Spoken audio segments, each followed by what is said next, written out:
I suspect you're going to kill the High Overseer. That wretched man. There's really no reason for you to listen to me. But my uncle, Jeff Kernow, still serves as captain in the City Watch. But he's a good man, and my only family. The chatter in servant circles is that Campbell just took delivery of an exotic poison. And I think I know why. My uncle's not corruptible like the rest of them. Campbell is going to poison my uncle. Do you think you could protect him? You used to do that, right? Before you had your current profession. Before you became an assassin.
Nope.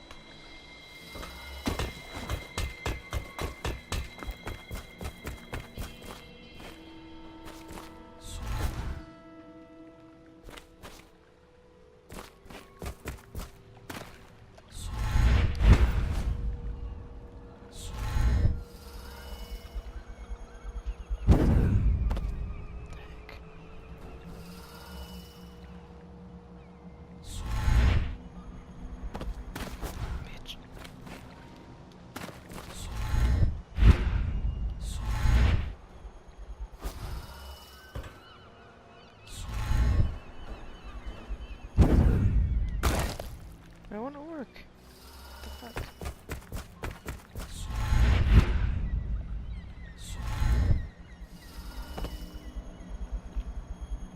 Maybe because it's curved?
Ready to go? Just give the signal.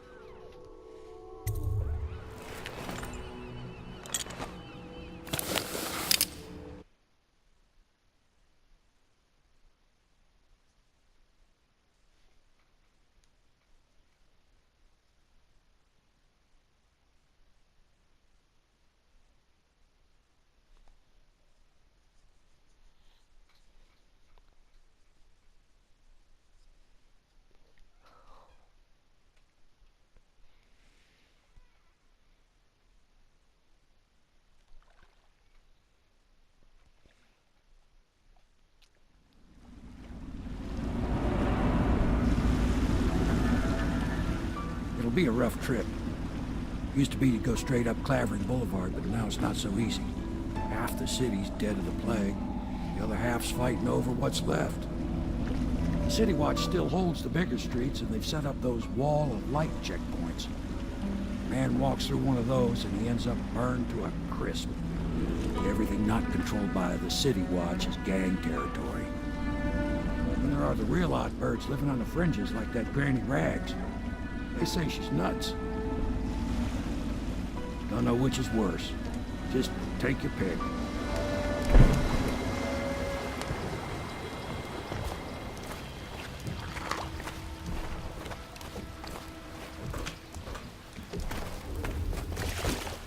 Let's go. It's nearly midnight.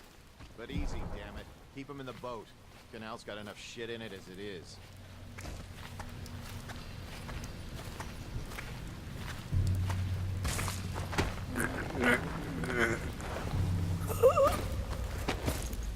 Hey!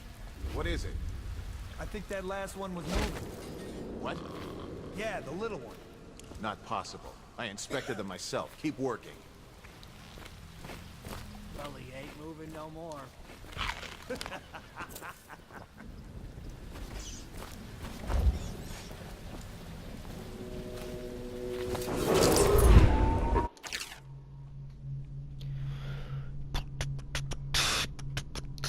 Dunwall citizens, this is a special announcement from our Honorable Lord Regent.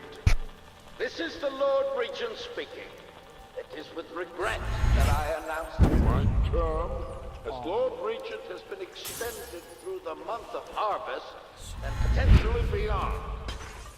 In addition, in this continuing crisis, the overseers of the army of the Everyman remain in service to the state and are empowered to enforce order whenever and wherever necessary.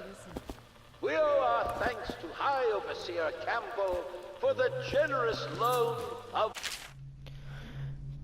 Plant your ass on the roof and watch the street. See who comes to the house. And see if that old lady knows anything. She's blind, but maybe she heard something. their services.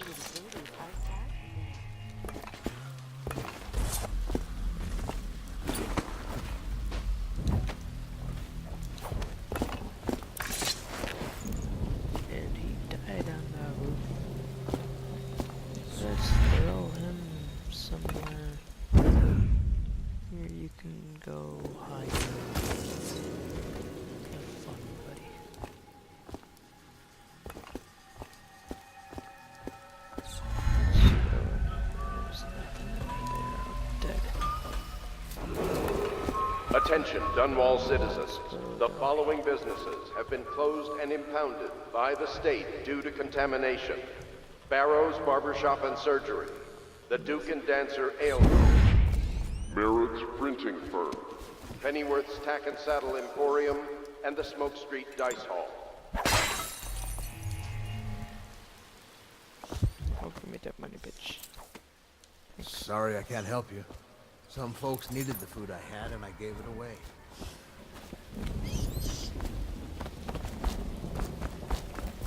Let's start.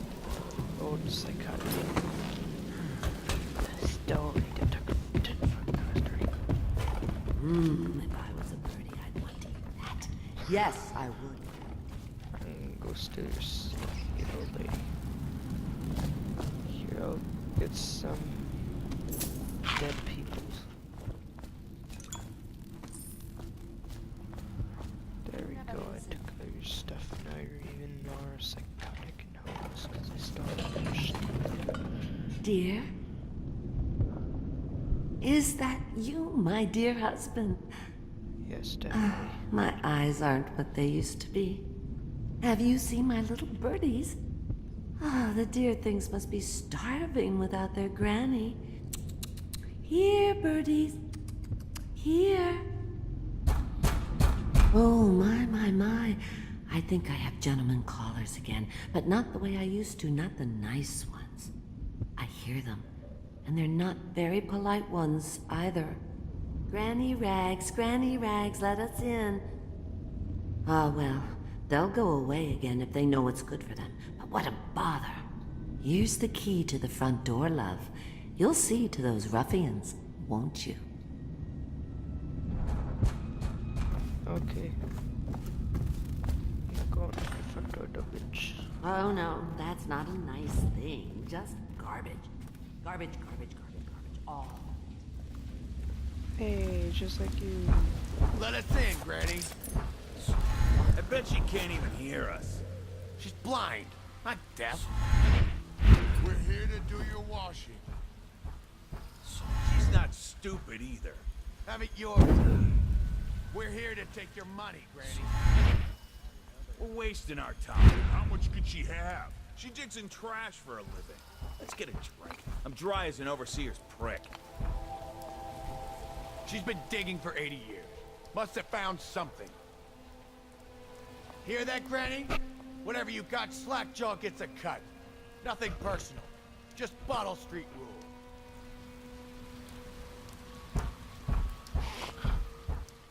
Let us in.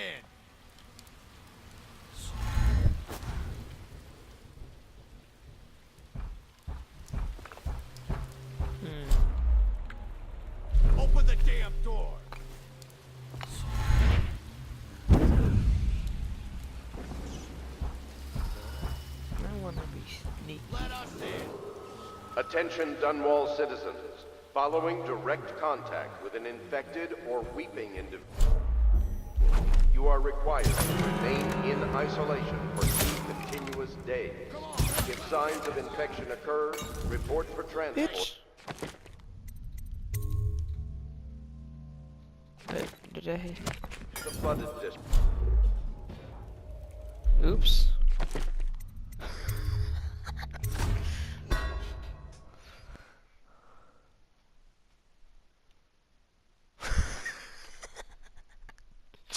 Wrong one.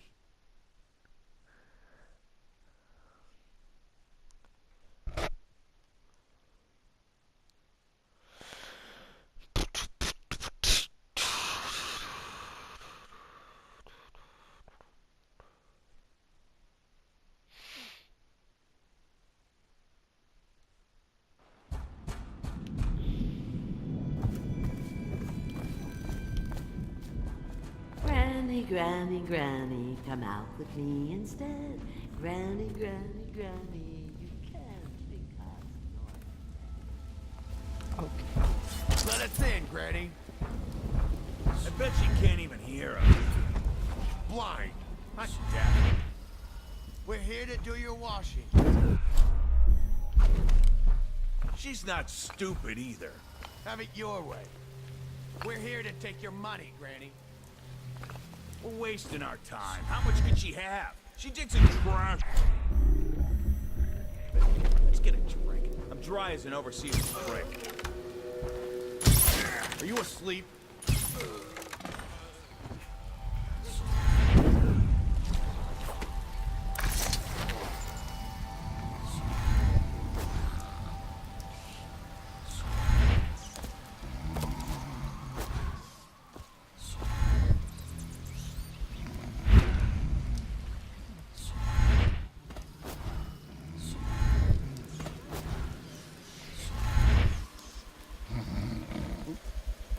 I knocked him out.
Granny, Granny, Granny, come out with me instead. Granny, Granny, Granny, you can't because you're dead.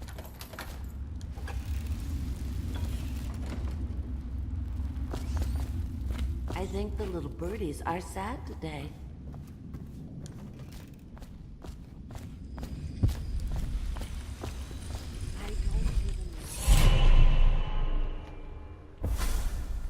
Be careful, Corvo. They call her Granny Rags. You wouldn't recognize her real name, or even the name of her family, but an emperor begged for her hand once, and rich young men fought each other for her favor. I watched her consider them all, measure their worth, and find them wanting. Then, she made a different choice.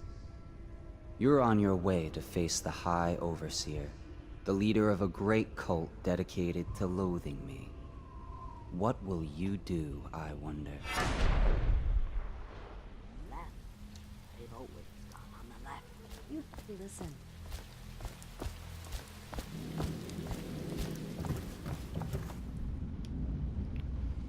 Oh, my dear. I knew you'd help me with those ill-mannered boys. My brave man. Listen, Granny has a birthday present for you. I got it from the outsider, and now I'm giving it to you. Go on. It's upstairs. On the vanity. I think you'll cut a nice figure with it. Remember how we used to dance? Our parties were even grander than those at the Boyle Manor. Everyone wanted to come.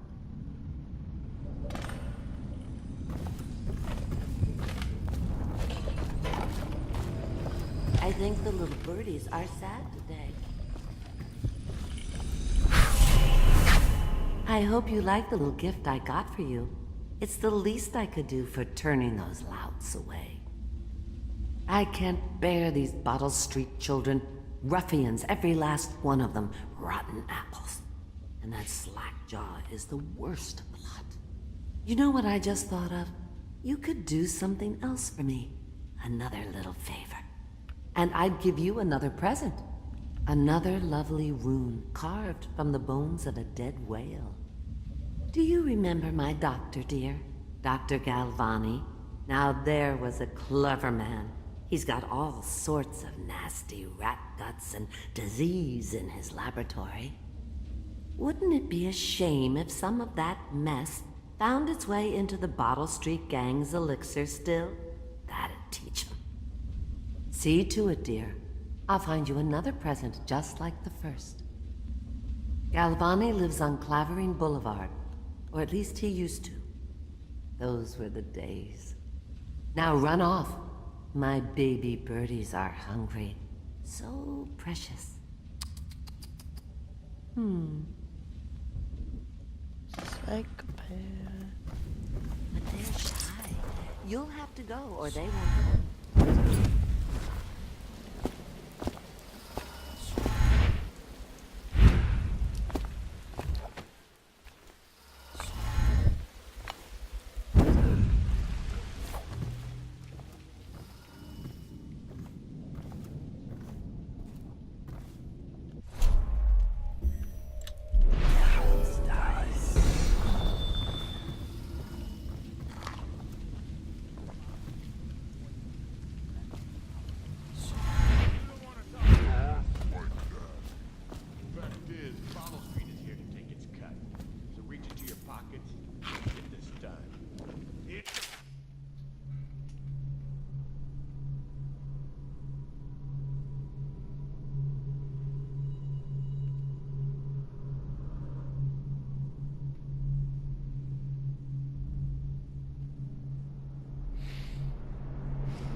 Is sick and the children are gone.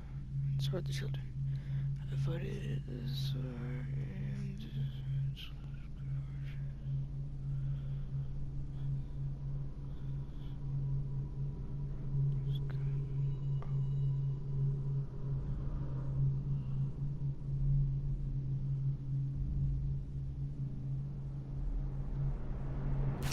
and It's a depressing Can't help it. thing. Just the way we do Like things mom. on bottom. Yeah, that like died. Or that she like lost her family. And like she died.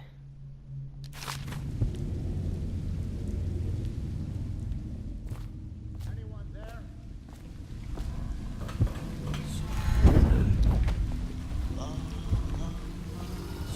Let me out!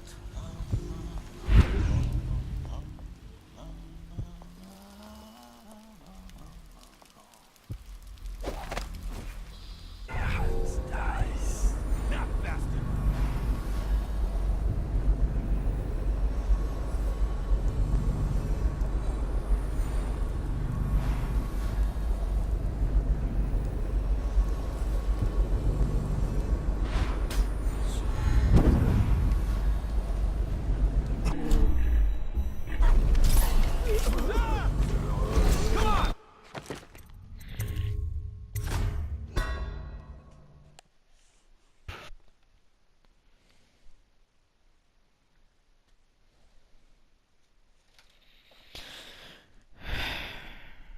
Should've saved it.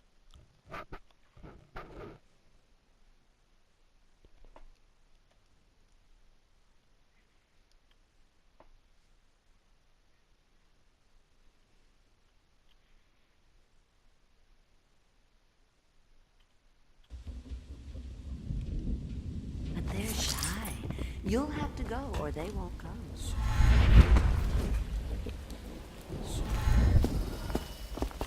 Wait a minute.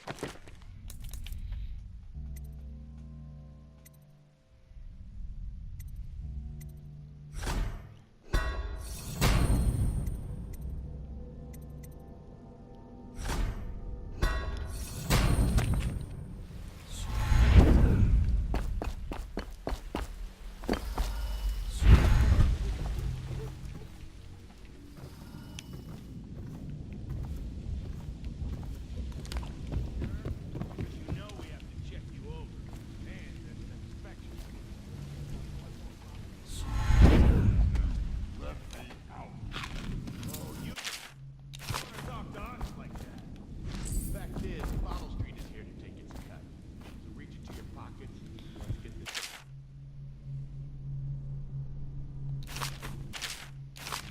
Yeah, and the inspection fee. We can't help it. Just the way we do things on Bottle Street.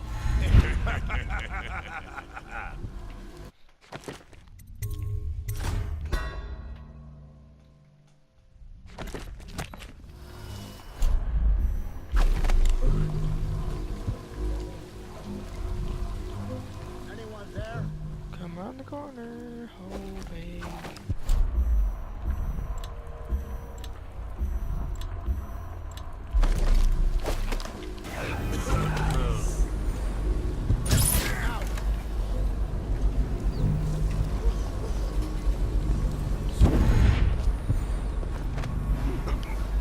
Anyone there?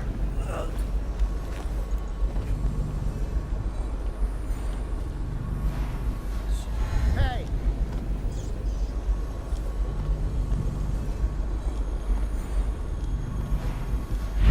Let me Out!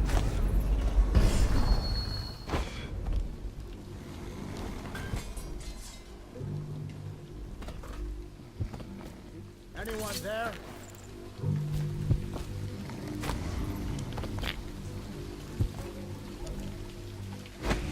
Hey!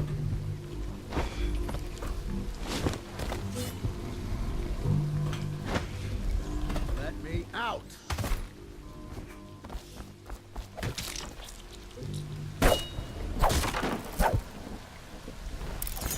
I owe you, brother.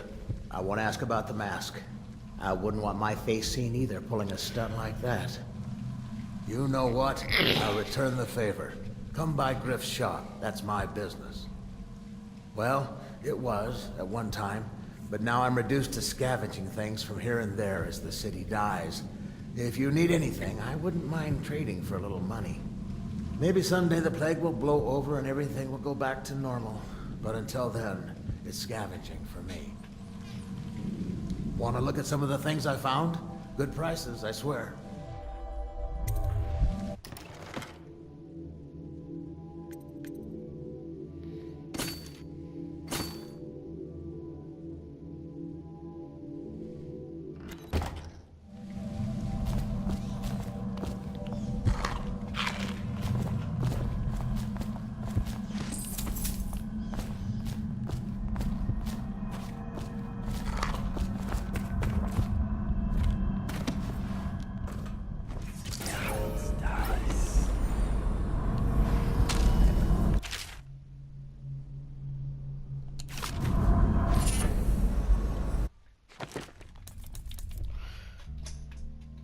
Assassination. No.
I think this is a good place to be done. Well, that's it for today, kids.